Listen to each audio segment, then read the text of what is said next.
you know, we are doing chapter 10 employment and unemployment of Indian economic development. Previous video में हमने discuss किया occupational structure by industry. It means industry में जो occupational जो structure है उसका distribution कैसे है. अगर हम बात करें टोटल जो वर्कफोर्स है उसको प्राइमरी, सेकेंडरी एंड टर्शरी जो इंडस्ट्री है उसमें उसको डिस्ट्रीब्यूट किस वे में किया गया, मतलब कितना परसेंटेज जो वर्कफोर्स है प्राइमरी सेक्टर में लगा हुआ है, कितना परसेंटेज वर्कफोर्स सेकेंडरी में एंड कितना परसेंटेज जो है वो टर्शरी सेक्टर में लगा हुआ है. इसके बाद हमने बात की थी modest change in occupational distribution. It means हमने 1950-51 के डाटा को किससे कंपेयर किया था 2017-18 के डाटा से. So today we are going to start the next topic and the next topic that is jobless growth. देखिए नाम से ही पता चल रहा है जॉबलेस ग्रोथ. इट मींस अगर हम बात करें we know Indian economy that is a developing economy. India में जो जीडीपी है वो इंक्रीज हो रही है. वी नो जीडीपी इंक्रीज हो रही है लेकिन जो ग्रोथ है that is a jobless growth. ठीक है, जीडीपी इंक्रीज हुई लेकिन जॉब अपॉर्चुनिटीज उस रेट से इंक्रीज नहीं हो रही है जिस रेट से जीडीपी इंक्रीज हो रही है. तो फर्स्ट ऑफ ऑल डेफिनेशन देखते हैं इसकी. जॉबलेस ग्रोथ होता क्या है? A situation when the level of output in the economy tend to rise. कोई भी ऐसी सिचुएशन जिसमें आउटपुट का जो लेवल है वो इंक्रीज हुआ किसी भी इकोनॉमी में due to innovative technology, techniques की वजह से, without any rise in the level of employment. Employment की वजह से जीडीपी इंक्रीज नहीं हुई. जीडीपी के इंक्रीज होने के पीछे जो रीजन है that is due to innovative technology. It means techniques की वजह से प्रोडक्शन बढ़ रही है, एम्प्लॉयमेंट की वजह से नहीं. वी नो जो भी आपकी प्रोडक्शन टेक्निक्स है वो टू टाइप्स की होती है. एक होती है लेबर इंटेंसिव टेक्निक्स, दूसरी होती है capital intensive techniques. Labour intensive techniques का मतलब होता है वो मेथड जिसमें लेबर ज्यादा यूज होती है, वर्कर्स की जरूरत ज्यादा होती है, कैपिटल की मशीनों की जरूरत कम होती है. दूसरा मेथड होता है बेटा capital intensive techniques. Capital intensive techniques का मतलब होता है वो मेथड जहां पे हम मॉडर्न टेक्निक्स को यूज करते हैं, अच्छी मशीन्स को यूज करते हैं, लेकिन जो लेबर है, जो वर्कर है वो कम एंगेज होते हैं उसमें. इट मीन्स इंडिया में जीडीपी बढ़ी, दैट्स उसका जो पीछे उसके पीछे जो रीजन था that is capital intensive techniques. हमने बेटर टेक्निक्स को यूज किया, दैट्स व्हाई इंडिया में जीडीपी बढ़ी. इट मीन्स हमने ग्रो किया लेकिन विदाउट जॉब अपॉर्चुनिटीज जनरेट किए बिना. इट मीन्स अगर किसी भी कंट्री में प्रोडक्शन इंक्रीज होती है ड्यू टू बेटर टेक्नोलॉजी तो उसका इफेक्ट क्या होगा? It leads to chronic unemployment. Chronic का मतलब होता है लॉन्ग रन, कॉन्टिन्यू जो अनएम्प्लॉयमेंट है उस कंट्री में बढ़ती रहेगी. Even there is rise in GDP. GDP बढ़ रही है लेकिन साथ ही साथ अनएम्प्लॉयमेंट भी बढ़ रही है क्योंकि जीडीपी के बढ़ने के पीछे जो रीजन है दैट इज टेक्नोलॉजी. सिर्फ टेक्निक्स की वजह से हम लोग इंक्रीज कर रहे हैं जीडीपी को.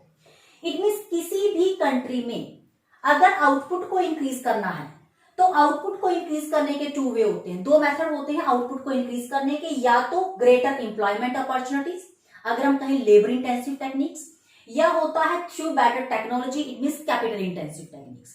इंडिया में प्रोडक्शन के इंक्रीज होने का जो रीजन है दैट इज बेटर टेक्नोलॉजी.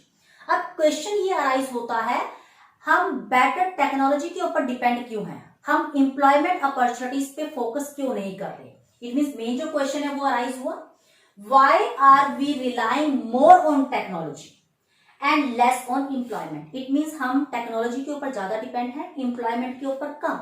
उसके पीछे जो रीजन है, फर्स्ट उसका जो रीजन है that is our growth process depend upon MNCs. MNCs means multinational जो कंपनीज है. वी नो 1991 में पॉलिसी आई LPG, liberalisation, privatisation and globalisation. इसकी वजह से, ग्लोबलाइजेशन की वजह से फोन की जो कंपनीज है उन्होंने इंडिया में एंटर करना शुरू कर दिया. ठीक है, उसमें जो भी रिस्ट्रिक्शंस थी, प्राइवेटाइजेशन हुआ, लिबरलाइजेशन हुआ. लिबरलाइजेशन का मतलब पॉलिसीज को इजी कर दिया गया. प्राइवेटाइजेशन का मतलब होता है गवर्नमेंट सेक्टर को किसमें कन्वर्ट कर दिया गया, प्राइवेट सेक्टर में. और ग्लोबलाइजेशन, ग्लोबलाइजेशन का मतलब अदर कंट्रीज के साथ हमारा जो इंटरेक्शन था, जो रिलेशन था वो क्लोज हो गया. ठीक है, इजिली हम अदर कंट्रीज में मनी इन्वेस्ट करने लग गए, इजिली इंपोर्ट एक्सपोर्ट होना शुरू हो गया. तो इस वजह से बहुत सी एमएनसीज इंडिया में आई. इट मीन्स अगर हम बात करें इंडिया में जो मार्केट है, हमारी मार्केट में मैक्सिमम जो प्रोडक्ट है दैट आर मल्टीनेशनल प्रोडक्ट. ठीक है, अदर कंट्रीज के प्रोडक्ट हैं. तो हमारा जो प्रोडक्ट है उससे कॉम्पिटिट नहीं कर पाया क्योंकि हमारे पास इतनी बेटर टेक्निक्स नहीं थी. दैट्स वाई हमारा प्रोडक्ट वहां पे कॉम्पिटिट नहीं कर पाया. तो इस वजह से जो एमएनसीज है उन्होंने हमारी जो जीडीपी है या हमारी जो मार्केट है उसको क्या कर लिया, कैप्चर कर लिया. और जो ये मल्टीनेशनल कंपनीज होती है, these company specialise in achieving high growth through the efficient use of technology. It mean जितनी भी एमएनसीज है इनके पास फंड्स तो हैं, फाइनेंस तो है, साथ ही साथ टेक्निक्स भी बहुत अच्छी हैं, अच्छी टेक्निक्स यूज करती है, बेटर टेक्नोलॉजी, बेटर मशीन्स ये यूज करती हैं। That's why due to that GDP growth rate is moving faster than employment opportunity. It mean GDP की जो रेट है वो फास्ट है, वो ज्यादा स्पीड से बढ़ रही है as compare to employment opportunity, क्योंकि हम किसके ऊपर डिपेंड है, टेक्नोलॉजी के ऊपर। हम मशीनें, बेटर मशीन्स यूज कर रहे हैं, बेटर टेक्नोलॉजी यूज कर रहे हैं, लेकिन एम्प्लॉयमेंट अपॉर्चुनिटीज इतनी इंक्रीज नहीं हुई। अगर हम बात करें 1951 से 2000 की ड्यूरेशन की, तो जो जीडीपी की ग्रोथ रेट थी वो 3.6 से कितना इंक्रीज हो गई, 8% पर एनम। इट मींस 1951 से 2000 के बीच में जीडीपी जो 3.6% थी वो कितना हो गई थी, 8% पर एनम। लेकिन जो एम्प्लॉयमेंट ग्रोथ रेट थी वो डिक्लाइन हो गई, पहले थी 1.5% और अब कितना रह गई थी 2000 तक आते आते, दैट इज 1%। तो इसके पीछे जो रीजन है दैट इज बेटर टेक्नोलॉजी। ठीक है, हम प्रोडक्शन कर रहे हैं, जीडीपी को ग्रो हो रही है, हम मूव कर रहे हैं आगे की तरफ, इंडियन इकोनॉमी डेवलपिंग इकोनॉमीज में आ गई, हम इन फ्यूचर डेवलप्ड इकोनॉमीज में आ जाएंगे, बट उसके पीछे एम्प्लॉयमेंट अपॉर्चुनिटीज नहीं है, उसके पीछे जो रीजन है that is better technology. So this is all about the jobless growth. Now we will discuss the next topic and that is casualization and informalization of workforce. सबसे पहले हम बात करेंगे कैजुअलाइजेशन की। As we know वर्कर्स को 2 parts में divide किया गया है, एक होते हैं कैजुअल वर्कर, दूसरे होते हैं रेगुलर वर्कर्स। कैजुअल वर्कर्स का मतलब होता है वो पर्सन जिनके पास परमानेंट जॉब नहीं है, जो एज अ डेली वेजर की तरह काम कर रहे हैं। इट मीन्स पर डे काम किया और उसकी पेमेंट हो गई, ठीक है, और ना ही उन पर्सन के पास कोई भी सोशल सिक्योरिटी बेनिफिट्स जैसे प्रोविडेंट फंड हो गया, ग्रेजुटी, पेंशन, इस टाइप की कोई भी फैसिलिटी नहीं होती। और रेगुलर वर्कर्स का मतलब होता है वो वर्कर्स जिनके पास एक परमानेंट जॉब है, ठीक है, जिनको सोशल सिक्योरिटी बेनिफिट्स मिलते हैं, पेंशन मिलती है, ग्रेजुटी मिलती है, प्रोविडेंट फंड मिलते हैं, और they are safe as compare to casual workers. तो कैजुअलाइजेशन का मतलब क्या हुआ? इट मीन्स कैजुअलाइजेशन एक वो प्रोसेस है जिसमें number of percentage, casual worker की जो परसेंटेज है वो कंटिन्यू इंक्रीज होती जा रही है as compare to regular workers. It means regular workers की परसेंटेज डिक्रीज हो रही है और जो कैजुअल वर्कर्स है उनकी जो परसेंटेज है वो day by day, year by year increase हो रही है। तो फर्स्ट ऑफ ऑल इसकी डेफिनेशन देखते हैं। Casualisation, it refers to a situation when the percentage of casually hired workers in the total workforce tend to rise over time. Total workforce का मतलब वो पर्सन जो एक्चुअली एंगेज है किसी भी प्रोडक्शन एक्टिविटी में। इट मीन्स कैजुअलाइजेशन एक ऐसी प्रोसेस है जिसमें टोटल वर्कफोर्स में जो कैजुअली हार्ड वर्कर है उसकी परसेंटेज इंक्रीज हो रही है ईयर बाय ईयर। अगर हम इसकी परसेंटेज की बात करें, it means percentage of casually hard workers different years को कंपेयर किया हुआ है यहाँ पे। सबसे पहले बात करते हैं 1972-73 की। 72-73 में 23% वर्कफोर्स ऐसी थी जो कि कैजुअली वर्कर थे, कैजुअली जो हार्ड वर्कर्स थे। 1999 एंड 2000 तक आते आते ये जो रेशो है 10% से इंक्रीज हो गई और कितना हो गई 33%। इसके बाद 2009 एंड 10 में 33 से कितना इंक्रीज हो गए 39.3, इट मींस नियर अबाउट 6% से और इंक्रीज हो गई।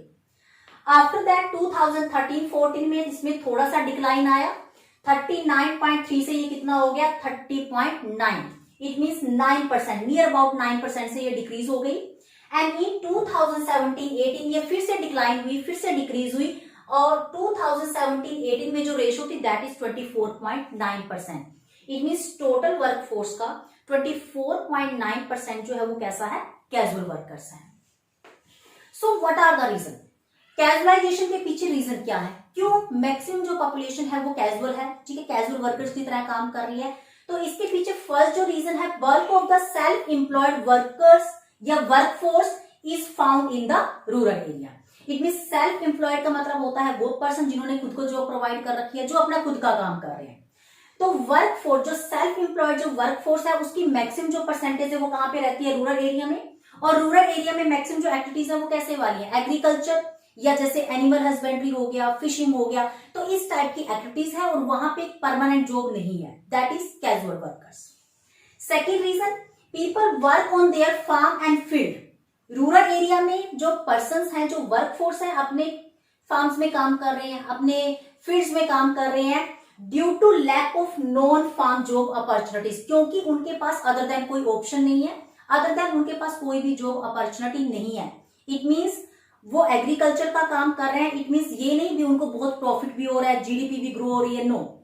प्राइमरी सेक्टर में वर्कफोर्स बहुत ज्यादा एंगेज है, लेकिन जीडीपी में उसका जो कंट्रीब्यूशन है वो बहुत कम है, ठीक है। विलेजेस में मैक्सिमम परसेंट इसलिए एग्रीकल्चर एक्टिविटीज में प्राइमरी सेक्टर में एंगेज है क्योंकि वहां पे अदर देन फार्मिंग कोई ऑप्शन नहीं है जॉब की। Next, disguised unemployment. इसकी वजह से क्या वहां पे सिचुएशन होती है, डिस्गाइज्ड अनएम्प्लॉयमेंट। डिस्गाइज्ड अनएम्प्लॉयमेंट का मतलब होता है वो सिचुएशन जहां पे एक्स्ट्रा पर्सन एंगेज हैं then required. It means suppose करो एक फील्ड में काम करने के लिए 5 वर्कर्स की रिक्वायरमेंट है, लेकिन वहां पे 7 वर्कर्स काम कर रहे हैं।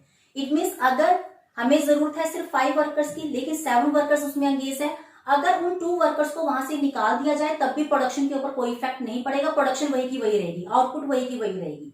तो उन 2 पर्सन को हम क्या बोलेंगे, डिस्गाइज्ड अनएम्प्लॉयड। नेक्स्ट जो रीजन है, मार्जिनल होल्डर। मार्जिनल होल्डर या हम कहें स्मॉल जो फार्मर्स होते हैं जिनके पास लैंड बहुत कम है, they migrate to urban area for job opportunity. Job की सर्च के लिए वो क्या करते हैं, अर्बन एरिया में माइग्रेट हो जाते हैं, लेकिन अर्बन एरिया में भी उनको परमानेंट जॉब नहीं मिलती। They work as casual workers. वहां पे भी वो क्या काम कर रहे हैं, कैजुअल वर्कर, डेली वेजर की तरह काम कर रहे हैं। तो इससे अर्बन एरिया में जो कैजुअलाइजेशन की जो प्रोसेस है, ठीक है, कैजुअल वर्कर्स की जो वर्क फोर्स है वो कंटिन्यू इंक्रीज होती जा रही है। So this is all about the casualisation. Next हम बात करेंगे informalisation of workforce. So now we will talk about informalisation of workforce. जैसा कि नाम से ही पता चल रहा है, वर्कर्स 2 टाइप्स के होते हैं, या फिर अगर हम कहें सेक्टर जो है वो 2 टाइप्स के होते हैं। एक होता है फॉर्मल सेक्टर जिसको हम ऑर्गेनाइज सेक्टर बोलते हैं, एक होते हैं informal sector that is unorganise sector. तो इनफॉर्मलाइजेशन का मतलब है फॉर्मल से इनफॉर्मल सेक्टर की तरफ जो रेशो है, जो वर्कफोर्स है वो कंटिन्यू इंक्रीज हो रही है। तो फर्स्ट ऑफ ऑल इसकी डेफिनेशन देखेंगे इनफॉर्मलाइजेशन की। It is a situation where percentage of workforce in the informal sector tend to rise. It means वो प्रोसेस जिसमें टोटल जो वर्कफोर्स है उसकी जो रेशो है इनफॉर्मल सेक्टर में कंटिन्यू इंक्रीज हो रही है, and informal sector tend to decline. ठीक है, तो फॉर्मल सेक्टर में जो रेशो है वो कम होती जा रही है, इनफॉर्मल सेक्टर में जो रेशो है, जो वर्कफोर्स है वो कंटिन्यू इंक्रीज हो रही है। That is known as informalisation. Informalisation के पीछे जो रीजन है या फिर हम कहें उसका जो इम्पैक्ट है, जितना ज्यादा इनफॉर्मलाइजेशन होगा उतना ज्यादा कैजुअलाइजेशन होगा। कैजुअलाइजेशन का मतलब वो पर्सन जिनके पास परमानेंट जॉब नहीं है, जो एज अ डेली वेजर काम कर रहे हैं। सो वी कैन से जो एम्प्लॉयमेंट है, एम्प्लॉयमेंट को हम 2 पार्ट्स में डिवाइड कर सकते हैं। It means there are 2 types of employment. First होता है फॉर्मल सेक्टर एम्प्लॉयमेंट, दूसरी होती है इनफॉर्मल सेक्टर एम्प्लॉयमेंट। तो सबसे पहले बात करते हैं फॉर्मल सेक्टर क्या होता है। फॉर्मल सेक्टर का मतलब है organise sector of the economy, वो सेक्टर जहां पे कुछ रूल्स रेगुलेशंस फॉलो होते हैं, जहां पे एक सिस्टम है। एंड इसमें हम इंक्लूड करते हैं गवर्नमेंट डिपार्टमेंट को, कोई भी डिपार्टमेंट हो सकता है गवर्नमेंट का, पब्लिक एंटरप्राइज, वो ऑर्गेनाइजेशन या वो इंडस्ट्रीज जो गवर्नमेंट के अंडर है, प्राइवेट इस्टेब्लिशमेंट विच हायर 10 और मोर वर्कर। इट मीन्स वो ऑर्गेनाइजेशन, चाहे वो गवर्नमेंट डिपार्टमेंट हो, चाहे पब्लिक एंटरप्राइजेस हो या प्राइवेट इस्टेब्लिशमेंट हो, जिसमें 10 या 10 से ज्यादा वर्कर्स काम कर रहे हैं, और वो पर्सन जो इन सेक्टर्स में काम करते हैं, फॉर्मल सेक्टर में जो काम करेंगे उसको हम क्या बोलेंगे, फॉर्मल वर्कर्स। दूसरा आता है इनफॉर्मल सेक्टर, दूसरी जो एम्प्लॉयमेंट है that is informal sector employment. सबसे पहले हम बात करेंगे इनफॉर्मल सेक्टर क्या होता है। इनफॉर्मल सेक्टर का मतलब है unorganise sector of the economy. Unorganise it mean जहां पे कोई भी रूल्स रेगुलेशंस नहीं है, और इसमें हम मेनली इंक्लूड करते हैं प्राइवेट एंटरप्राइजेस की which hire less than 10 workers. इसमें कितने थे, मोर देन 10 वर्कर्स, और यहाँ पे है less than 10 workers. Beside farming and self employment, farming और सेल्फ एम्प्लॉयमेंट को इसमें हम इंक्लूड नहीं करते, और वो पर्सन जो इनफॉर्मल सेक्टर में काम करेंगे उनको हम क्या बोलेंगे, इनफॉर्मल वर्कर्स। इट मीन्स क्योंकि सेक्टर को 2 पार्ट्स में डिवाइड किया गया, फॉर्मल सेक्टर और इनफॉर्मल सेक्टर, इसी बेस पे जो वर्कर्स है उसको भी 2 पार्ट्स में डिवाइड कर दिया गया। एक होते हैं फॉर्मल वर्कर्स, दूसरे होते हैं इनफॉर्मल वर्कर।